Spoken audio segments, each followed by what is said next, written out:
সুপ্রিয় দর্শক আসসালামু আলাইকুম। আজকে আমার রেসিপি চালতার আচার। আমরা কিন্তু কম বেশি সবাই আচার খেতে খুব পছন্দ করি, আর চালতার আচার কিন্তু প্রায় সবাই খুব পছন্দ করে খায়।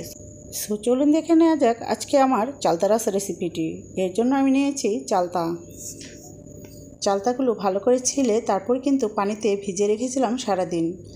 এখন লবণ দিয়ে ভালো করে ধুয়ে তারপর চুলায় বসিয়ে দিয়েছি সিদ্ধ হওয়ার জন্য। এবার দিয়ে দিচ্ছি স্বাদ মতো লবণ, আর দিয়ে দিচ্ছি ফুড কালার। আমি এখানে জর্দার কালারটা ব্যবহার করেছি। এবার আমি সিদ্ধ করে নিব প্রায় অনেকক্ষণ জাল করে।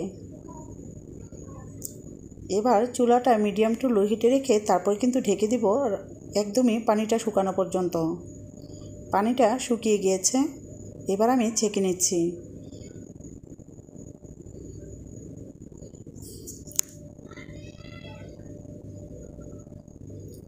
এবার চুলায় একটি প্যান বসিয়ে তাতে দিয়ে দিচ্ছি চিনি, সামান্য পানি দিয়ে দিয়েছি, আর এখানেও কিছুটা ফুড কালার ব্যবহার করব।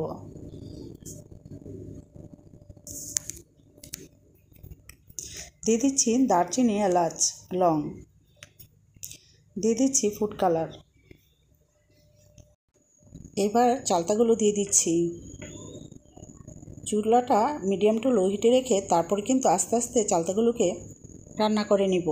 সো এবার একটু নেড়ে চেড়ে তারপর কিন্তু ঢেকে চুলাটা মিডিয়াম টু লো হিটে রেখে তারপর রেখে দিচ্ছি এভাবেই অনেকক্ষণ।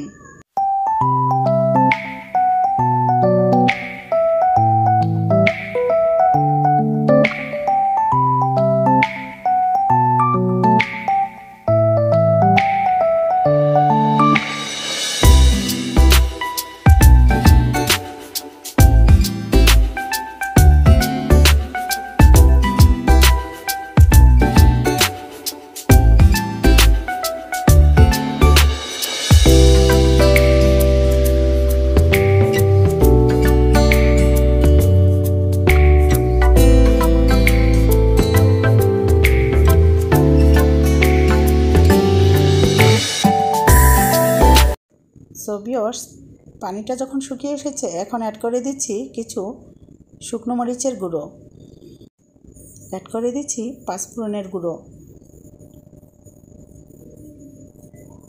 এবার একসাথে খুবই ভালো করে মিশিয়ে নিব। ঝালটা যে যেমন পছন্দ করেন সেই অনুপাতে দিয়ে নেবেন।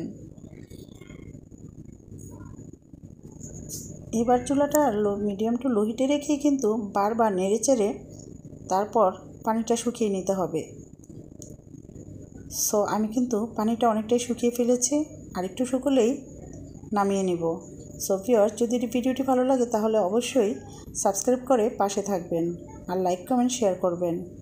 আল্লাহ হাফেজ, আসসালামু আলাইকুম।